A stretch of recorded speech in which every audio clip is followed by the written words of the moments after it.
সকাল 11টায় বালুছড়া বিআরটিএ অফিসে অভিযানে নামে দুদক। প্রথমে সাদা পোশাকে কাজ পর্যবেক্ষণের পর ঢুকে পড়েন কর্মকর্তার অফিসে।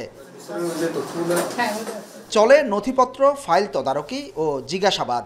দুদক জানায়, বিআরটিএ চট্টগ্রাম অফিসের বিরুদ্ধে হয়রানি, ঘুষ গ্রহণ, ফিটনেস লাইসেন্স প্রদান ও গাড়ির মালিকের নাম পরিবর্তনে অনিয়মের অভিযোগ দীর্ঘদিনের।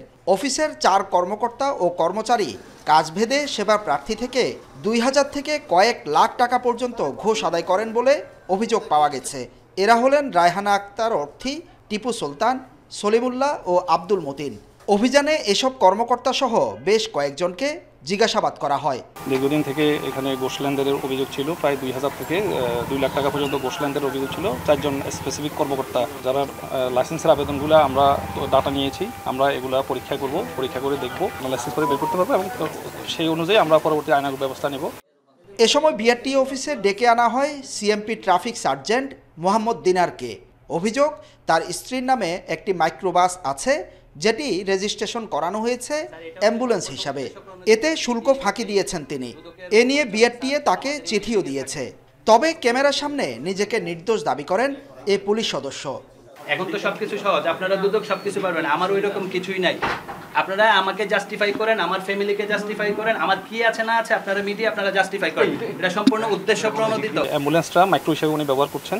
তো তৎপ্রেক্ষিতে আমরা রেকর্ডপত্র কালেকশন করেছি এবং আমরা তথ্য নিয়েছি এবং আমরা সার্জেন্টেরও বক্তব্য নিয়েছি। তো এটা সত্যতা পেয়েছি। আমরা এই বিষয়ে আমাদের ঊর্ধ্বতন কর্তৃপক্ষের কাছে প্রতিবেদন দাখিল করব এবং সেই অনুযায়ী আমরা ঊর্ধ্বতন কর্তৃপক্ষ ব্যবস্থা নেবে।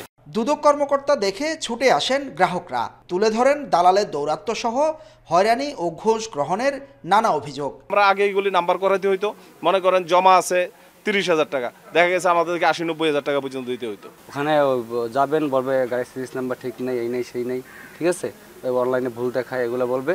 ওখানে যদি আপনি 200-300 আবার টাকা দেন, ওটা আবার ঠিক হয়ে যাবে। দালালের দৌরাত্ম্যের কথা স্বীকার করে উপপরিচালক জানান, বিভিন্ন সময় দালালদের বিরুদ্ধে অভিযান চলে। কার্যালয়ের ভেতরে নয়, তারা অবস্থান করে বাইরে।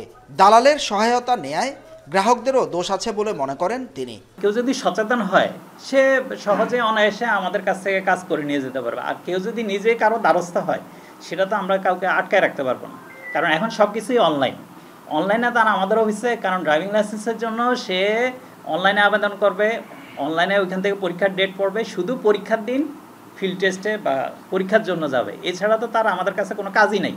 তবে বিআরটিএর কার্যক্রম অনলাইনে আনায় দালালের দৌরাত্ম্য ও হয়রানি কিছুটা কমেছে বলে মনে করছেন চালকরা। হুসাইন জিয়াদ, এখন চট্টগ্রাম।